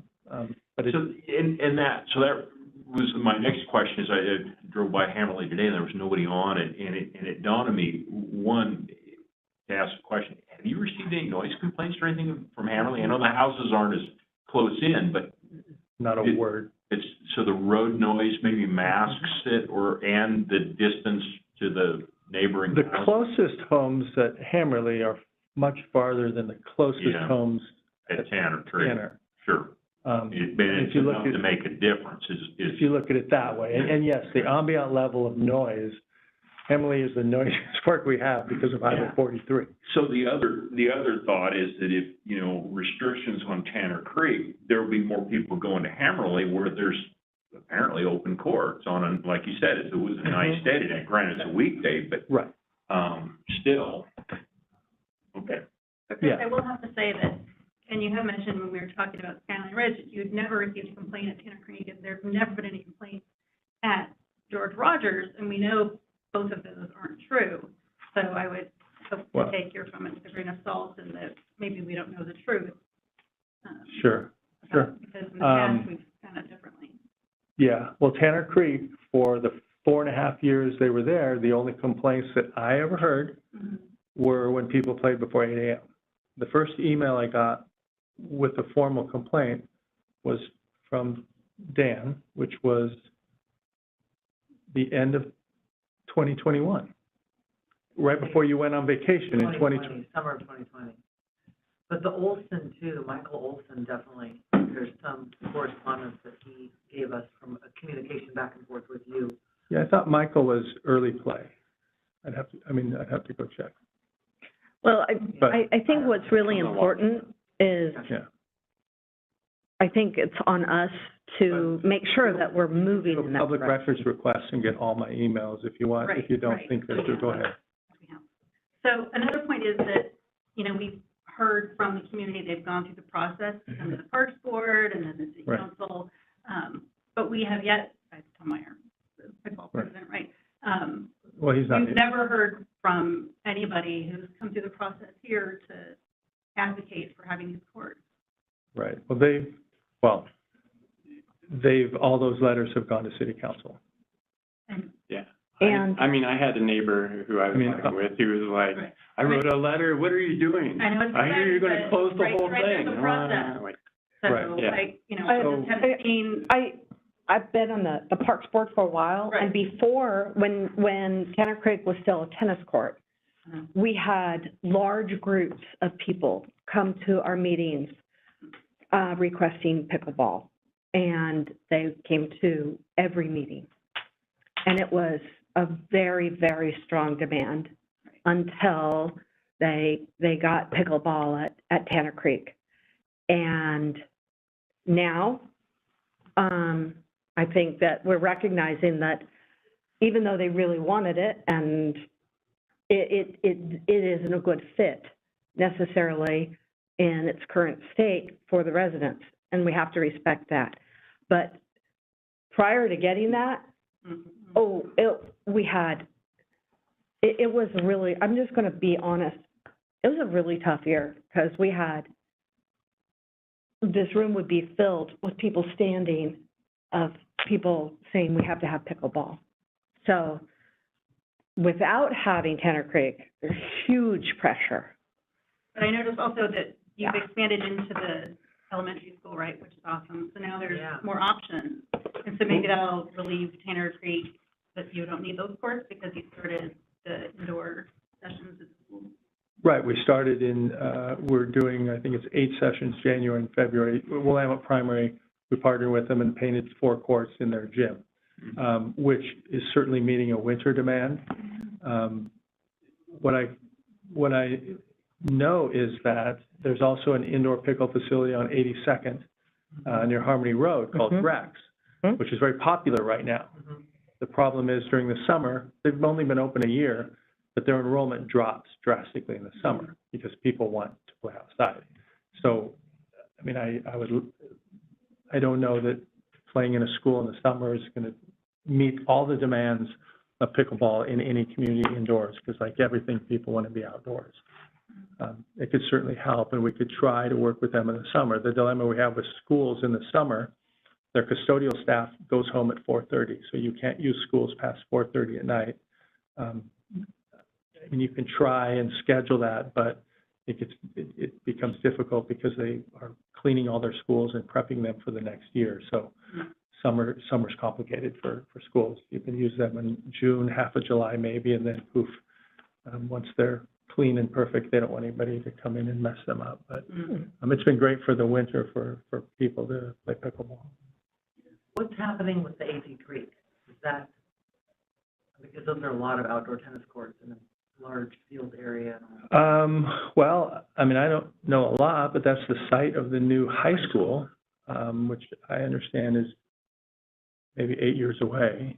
I didn't know if in the interim that could be something, you know, to put the outdoor pickleball courts. I know that when I've talked to the district and got phone calls from them, someone wanted pickleball lines at Cedar Oak, and then they illegally went and painted their own lines at Cedar Oak. The school was not in favor of that. I don't know. It's fairly close to Hammerley, though, so hopefully they're... Yeah, it just, I mean, and that was kind of the point. I mean, we're trying to meet the demand of the community, and well, I was more thinking if you're communicating with the school district or Willamette Primary Director, whoever it is, regarding that pickleball option, if that could also be something that could be explored, because there are so many outdoor tennis courts at 8. Right, yeah, they have, I think they still have 4 there.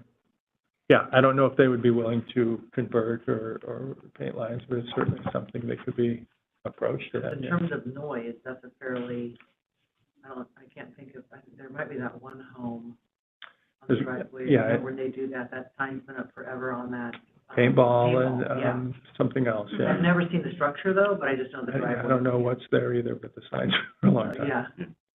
Well, what is your reaction to John Williams basically shutting down the clubs and reducing the courts to 2? Well, the city council is going to discuss it on Monday. It's on their agenda. So I know we made the recommendation in the fall for them to keep looking at it. Now they're going to address it. Do we have something that we would like to recommend to them? I mean, I wouldn't mind making a motion to support these. To do something. Yeah, right. That we are in support of John Williams' restrictions and encourage city council to put them into effect immediately. But do we know that that's going to make a difference, knowing what we know about sound and spacing and that kind of thing? Well, I don't have any idea. Well, so you say put them into effect, but he's already doing that. He's saying he's going to announce the restrictions. Yeah. He's already done that. So what would the council, what would we be recommending? They're going to talk about it on Monday. But they have to deal with it because these people have been complaining about it. They've done it. I think that, you know, we said, you need to deal with this because it's not good for the residents. Which we did. Yeah. And they have a plan. The only reason why I would say it might be worth saying, we want you to support these restrictions and stay true, is to be able to stand up to the backlash of people who will very passionately try to fight for the pickleball courts. That, hey, this isn't just John Williams out there. The Parks and Rec Board, Advisory Board, is a, supports these restrictions. That makes sense. What about something, so, you know, these are the restrictions that are going in place, and then if the noise level is still unacceptable, maybe urge the council to set a time frame to determine that before taking the next step. I mean, I'm just thinking of things that we could Except for, you know, John has basically said in that we will continue to evaluate. And decide what, I mean. Well, and Up to completely eliminating in the future. He has got a significant plan. Hmm. We could just say, way to go. I mean, he has a plan, okay? So, I mean, and has responded to the, you know, number of people that have come and complained about the noise. I mean, they came a number of times. Yeah. And they felt like they weren't heard for a long period of time. And if the noise level is unacceptable, they'll keep coming back. So then they'll. So, yeah, I don't think there's going to be any problem with the evaluation and what the noise level is going to be like with these changes. Because the people that have had the noise will notice the noise if it's still a problem. And the stuff that we use to sort of abate the noise doesn't work very well. If you look at the history of places that have tried that, unless you dome it and totally enclose it, you know, putting the stuff up there doesn't make a tremendous amount of difference. yeah. Um, Well, can you read again the three things that you? Okay. So, this is immediate. Starting March 1st, end the use of pickleball reservation systems at Tanner Creek, which basically kicked out the club. Reduce the number of pickleball courts to 2. Period. Leave the acoustic fencing in place and evaluate on our own and with neighbors, not pickleball players, our own with neighbors, what the noise level is with all of these measures in place. And then if we determine the noise level is still unacceptable following that, we'll consider limitations on hours and/or days of play, or may prohibit pickleball entirely. So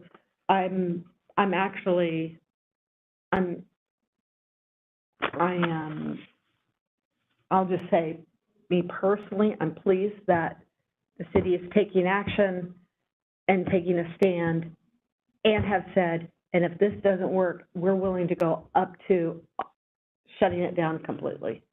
Well, yeah, then I would say, I appreciate that, and also on the additional permit, won't permit addition of temporary net. If those are there, maybe they need to be removed. If they're just there. They actually belong to the club, Oh, okay, so so they the would club go. brings them. Okay, gotcha. And I would assume that, maybe this is a bad assumption, but I'm assuming that you and John are going to be working with the association. It's like, these are the rules, and we need your help in enforcing it as well. But, you know, association, I mean. Well, because people from the club may still play there, and I think the message is, Yeah, they can still. this is a trial period, right? Right. If you don't follow the rules, you know, It's not going to help you. it's not gonna help your cause, let's be honest, Yeah. right? So, that's not to say that someone doesn't own a personal net, right? That would try to set it up, because you can buy them at Dick's or anywhere. Oh, yeah. But the reason, you know, it was in partnership with the club, they have them. So, yeah, there needs to be, you know, monitoring by club members to help preserve what they have, or it's probably gonna go away.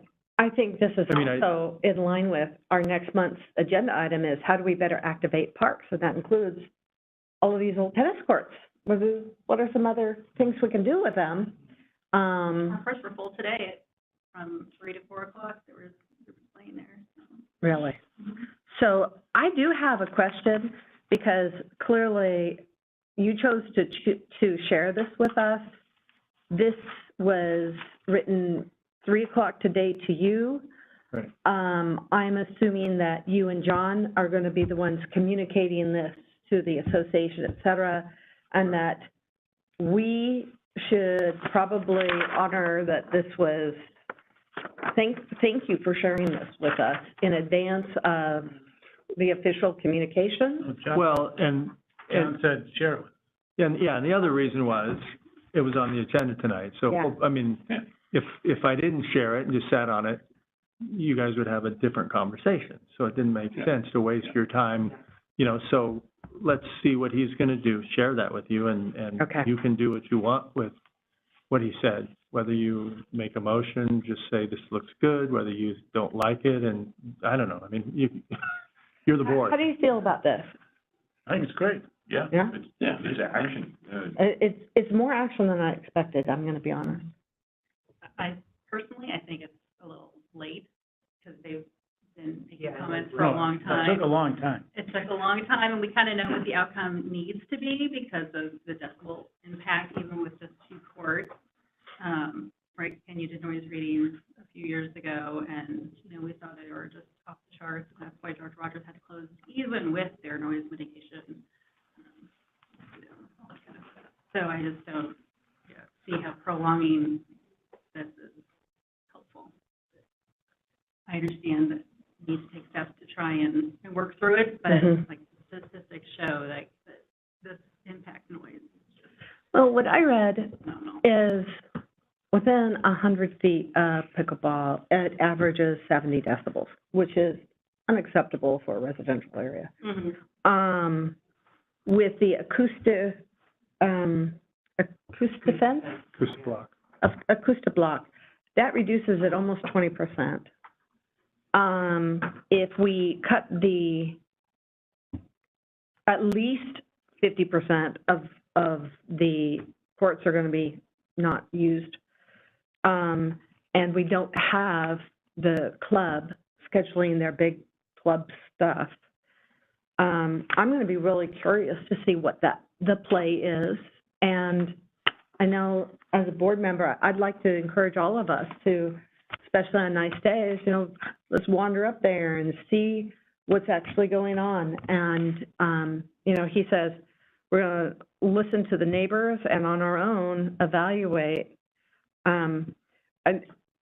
I did a lot of research over this last month, and it's very consistent, what decibel reduction comes up with each of the noise mitigation strategies. So I think it would be, I'm really curious to see how effective this is, and then be part of the discussion of if it's not, you know, moving to the next step, or if it is, if it's something that is sustainable. I don't know. And the people that live there will let us know. I don't know, Diana, you live there. How are you feeling about this? I don't mean to put you on the spot, but, I mean, I don't live next to it. Yeah, So I'm thinking, wow, this is, I wish it would have happened when we brought it up, because I think it, you know, we'll see. I mean, it would be nice if it does make a difference. But then I also agree with, you know, what Jane brought up about how, you know, it hasn't in the past in other situations. The people that are most affected, on a continuous basis, you know, are pretty darn close. And I don't know what they will say, but it's better than nothing at this point. And I think as long as we definitely have that section in there where it says to determine if the noise level is still unacceptable, to consider limitations on hours or days of play, because I know, like, the Highfields are right there, and, you know, they entertain, they redid their whole backyard, and they've been out there, they're out there frequently, but it's difficult to be out there most evenings now. I mean, most days and evenings, particularly when you would be having people over after work and things. So, it'll be interesting. I think they were hoping that, well, they had asked that it be closed, and I think they had talked about at times, at least, if some evenings they were not allowed to play past 6, so they could at least have dinner in their backyard without feeling like they've got 4 tennis, you know, 4 pickleball courts in their backyard with them. It is surprising how loud and how far the noise travels. It is surprising. But anyway, so I think as long as this is communicated this way, and there is a separate paragraph regarding the determination of the noise level, revisiting it. The other thing I would recommend is it's always good whenever you do something like this, that's basically going to be really bad news for the pickleball players, to include the good news. We just opened up the 4 courts at Hammerly. We've got these options at Willamette Park, Willamette Primary. We're exploring other options. You know, we realize it's a strong demand, and we're moving in that direction to try to accommodate the needs of our community, but we need to be respectful and, you know, make the livability of our city equitable for all residents. So I just think, you know, I think that's kind of where things are going to turn, is that the players are going to see where this is starting to go. And then the next thing that's going to be is, okay, well, where are we going to play, right? What is the long-term solution here? Is it the primary school? Is it new courts out somewhere? Yeah. Is it somewhere else? I mean, that's going to be the next, when we have this, it's, all right, so what are we going to do? Sort of thing. Well, I think that we learned a lot about pickleball and placement close to homes. Mm-hmm. So I'd like to make one suggestion in the motion. I'd like to make a suggestion that we keep pickleball as a monthly topic of just monitoring and seeing if there's any new information or thoughts or feedback. It's going to be so nice to have Diana on the board, because we have at least one person who's living there, and so that we keep this in front of us and we don't let it go. And then I would like to make a motion that we support and applaud John Williams' restrictions on pickleball, and would like to suggest that City Council stay strong in supporting this, and I'll just leave it there, period. And one more last thing, I think it would be important to have a new sign up that indicates the courts. I mean, is that feasible and possible to indicate that it's a two-court, new rules? Yeah. Yeah, it will. I mean, the first thing will happen is, I mean, so I called John and said, March 1st, I don't know if we will have a new sign there completely when it's available, but Yeah. the first thing will be is our guys will go and white out club play at Tanner Creek, period, because it lists both Tanner and Hammerly. It'll wipe that out, and that's where we'll start, but then we'll get a new sign ordered and get it put up as soon as we can get it, produced with the appropriate wording. Okay. But that's, sometimes I think it's difficult then, like if you're out there at the park or all of a sudden it seems particularly loud one day and the neighbors walk out and there's two people that have set up courts and now it's again back to 16 players instead of, 8, then they can at least, it's easy to walk over there and point at the sign versus just saying these are the rules and, oh, well, wait, what? It doesn't say anything. But it's not safe to go over there. No, I know, they have been cussed out and. and Yeah. so as we do this, let's assume, since this happens before our next meeting, the other thing I started to think of is, okay, we're going to go to 2 courts. Which 2 courts, right? I think, and I don't know if it's going to make much difference, but I think there are 2 courts on each side, right?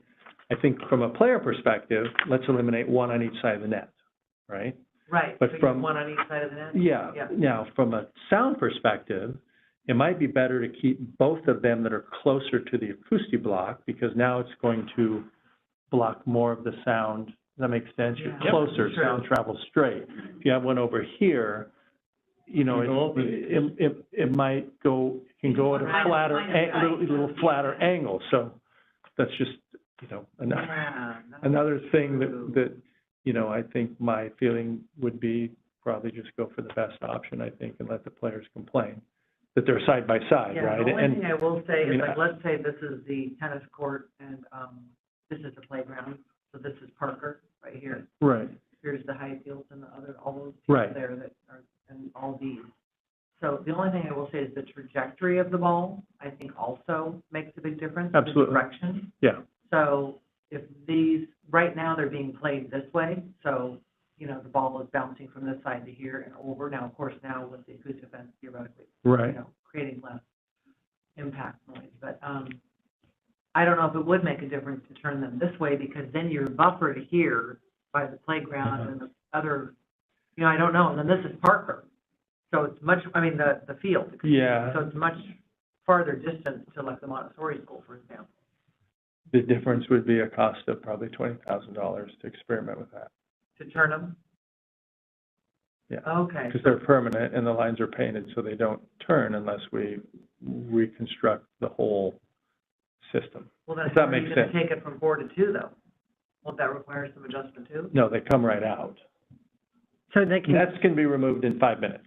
Done. No more court. Oh, okay. Stanchions also come out, right? So the two of the 4 permanent courts will be removed. there will be nothing there except painted lines on the ground, Okay. right? So, but to turn them, now now the lines are all going the wrong way. So we can take them out, but we can't put them back in without expense. So you can put them back in. you No, just- I know, Change it. change it. Yeah, 'cause Do another you side. got- Yeah. Right, right. Okay. But I agree, directionally makes a difference, and, It does. and people's voices going that way Yeah. makes a difference I too. know. Um, All this stuff that you don't, who knew? Well, it sounds like if going down to 2 courts doesn't work, then we need to consider eliminating it, not putting more money into it, is what I'm thinking. Yeah, I don't think we would choose to turn them, I mean, Try and do it. yeah, no, I think, and if we really thought that would work, we could pull everything out, put temporary nets in, and they'd have no lines, but just let them play, but I don't know that that's down the road if you really want to try that. I mean, that's possible, but. I don't think it would be worth the money. It's really $20,000. Well, to make them permanent, you could do it Oh, okay. with a portable net, just to test it if we really wanted, but I don't know if it's gonna make that much That needs difference. to be on the sign though too, No portable net. Right. Yeah, seriously. Yeah, because the lines are still remaining. Yeah, it'll, Move over, can we add our? we'll have to word it, 2 pickleball courts only, and, I mean, Mhm. So you're gonna be communicating with the association, you're gonna be putting up a sign with rules, well, and then, John's gonna send this out tomorrow, I think, probably to the pickleball club, and I don't know what his email list looks like for neighbors. I don't know what he has. Obviously, he has neighbors that have communicated directly with him. I don't know if he's gonna send that to everybody who sent an email to the city council. I don't know. I mean, I'm just not, I don't know what he's could doing. you make sure that he copies us, Parks Board, just so that we are aware that the communication takes place? I can ask him to, sure. That'd be awesome. That's me. That's you. Sorry. Okay, and It is almost 7:30. So you're still making a motion? I had a motion that we, You wanna- are supportive of the restrictions proposed, not proposed, planned by John Williams, that the Parks Board is in support of that. Yeah, I wouldn't go beyond that. Just leave it. Unless there was something actionable that we could purge. Yeah. I wouldn't say it's any different than what we've already made. I mean, I was suggesting like, for you, what does he change? That this is basically what we said in the fall, so. So you don't feel like it's necessary? No, I think we've already said it. Okay, They've just I'm good with done- that. They've just done what we said. All I right. don't think we need to reemphasize that. Yeah. Our discussions have been a little bit more robust. I am recognizing that it is, 2 minutes to 7:30. Could I, as far as updates, is there anything, significant that's going on that we need to know about? Not that, What's that? Oh, our old time fair. Oh, that's a big one. We finally have a contract officially signed as of today. With a carnival? Yep. Yay! And the date has moved now to July 7th through the 9th. Oh. So it's gonna be like That is the earliest big. fair we've probably ever had in 67 years. 7 to 9. 7 to 9, yeah. Yep, July 7th But to it the is 9th. after the 4th, so I the know, weather it's will gonna be like a long 4th of July week for people. Yeah. Wow. Yeah. Well, good for you. And just a quick update to, Friends of Maddox Woods working, they're bringing back their Heron Watch. Oh, So it's very cool. So we'll post this up on the website too, get flyers out. So, Hmm. so if you wanna see the recreating, we've got some dates, friends will be down there with some telescopes and awesome. see them each. And on the kids' days, they have Really little cool. activities with Yeah, they do a really good Yeah. job. heron really wings neat. and all kinds of things. I love that. Yeah, it's really cool. And the rest of it, I can send out to what's happening in parks that I was gonna send out anyway and kind of clean it for you, but I can send that out tomorrow. All right. And you have our lineup for the summer concerts? Yes, that's updated in your We do. calendar. Yep. Great. Okay. So, 2, 3, 4, We're- 1, 2, 3, 4, 5. Yeah, 5 weeks? Yep. yeah. Great. And any other questions of the board for staff? Is the parking lot, gravel parking lot out for bid? It's going out, so the Cedar Oak parking lot and Mary S. Young overflow parking are going out as part of our roads program. So the Public Works is, we've got those designed, they'll go out. I think they're scheduled to be awarded, I think it's March 13th, along with the streets that they're gonna redo in the city. So, yeah, it's gonna be nice. You're gonna have to be nice for our parking lot with all your tractors and stuff down there, you guys. So the asphalt. Well, I didn't ever drive a truck. Yeah, the overflow parking will be completely lined for parking. You know, Great. we'll have permanent bins. We get a lot of chips from wood companies, but we're gonna build permanent bins that we can store them in and actually gate them off if we don't want any more chips, so they don't just get But wherever. sometimes put wherever. That's moved, yeah, it's gone lots of different places. It's very exciting. That's been on our capital improvements list For a long time. since we took over And it'll, 20 you years know, ago. with it, that makes parking so much better. In the fall, when the soccer, everybody's there, Yeah. that's gonna really help. Yeah. Well, 2 cars can mess up a giant parking. Yep. Oh, God. The system, they can mess We up the speed- system. How many lines will be painted? What's the capacity gonna be? You know, that's a great question. I wish I knew I that. would assume more than A lot. now, Gotta because be a you lot. still allow the parking in the middle? Okay. Basically parking on all All around 3 it, sides. yeah. We'll have ADA parking at 3 different areas, for the access to the trails, and parking all the way down the middle. You know, pull through parking, but yeah. And then we'll Instead of have, having to make it up every time, a bunch of cars. I know. yeah. Soccer and cross country, I don't know how many. Well, actually, the soccer ladies do pretty well in terms of parking. No, I was one for so many years, I know. but. And for cross-country, since I run the meets there, I mean, one of the things we do is we have the moms deal with the stuff. I said, listen, if you're a guy, you don't have to talk to the soccer mom.